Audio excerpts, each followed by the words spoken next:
OG Diaz, hinikayat mga botante tanggapin resulta ng eleksyon. Nagbigay ng matapang na pahayag sa social media ang kilalang talent manager at komedyanteng si OG Diaz upang tugunan ang mga taong hindi natuwa sa pagkakapanalo ni Bam Aquino sa katatapos lamang na halalan. Sa kanyang post, malinaw na ipinaabot ni OG ang kanyang mensahe sa mga patuloy na nagpapahayag ng pagkadismaya at galit kaugnay ng pagkakabalik ni Aquino bilang senador.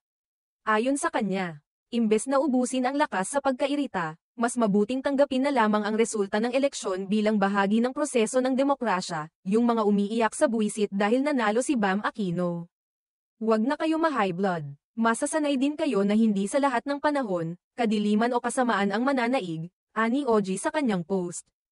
Ang kanyang pahayag ay mabilis na naging viral at pinag-usapan ng mga netizen. May mga sumang-ayon sa kanyang punto, habang ang ilan naman ay nagpahayag ng pagtutol.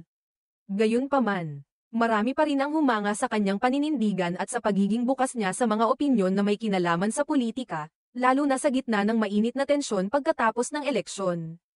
Si Bam Aquino ay isang dating senador at kilalang personalidad sa hanay ng oposisyon. Sa kanyang pagbabalik sa Senado, iba-iba ang naging reaksyon ng publiko. Ang kanyang mga taga-suporta ay nagbunyi at tinanggap muli ang kanyang pagbabalik sa pamahalaan. Samantala, ang kanyang mga kritiko naman ay hindi nag-atubiling ipahayag ang kanilang pagkadismaya, kadalasan ay sa pamamagitan ng social media. Ayon pa sa mga komentarista, ang pagbabalik ni Bam sa Senado ay patunay na nananaig pa rin ang boses ng marami na naniniwala sa kanyang kakayahan at track record bilang isang public servant. Ngunit sa kabilang banda, hindi rin may kakaila na ang kanyang pagkapanalo ay hindi ikinatuwa ng iba, at ito ang pinatutungkulan ni OG Diaz sa kanyang mensahe. Dagdag pa ni OG, ang demokrasya ay hindi lamang umiikot sa pagkapanalo ng gustong kandidato ng isang tao. Ito ay nangangahulugan ng pagtanggap sa desisyon ng nakararami. Kahit pa ito ay hindi tugma sa personal na kagustuhan. Ang mahalaga, ayon sa kanya, ay ang patuloy na pagrespeto sa proseso at sa kapangyarihang ibinibigay ng taong bayan sa pamamagitan ng kanilang boto.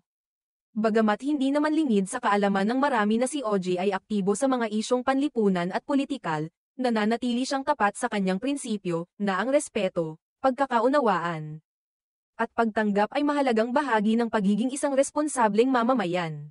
Sa kabuuan, ang naging mensahe ni OG Diaz ay isang paalala na sa kabila ng pagkakaiba-iba ng pananaw, ang pagkakaroon ng malasakit sa kapwa at ang pagiging bukas sa resulta ng demokratikong proseso ay dapat manaig.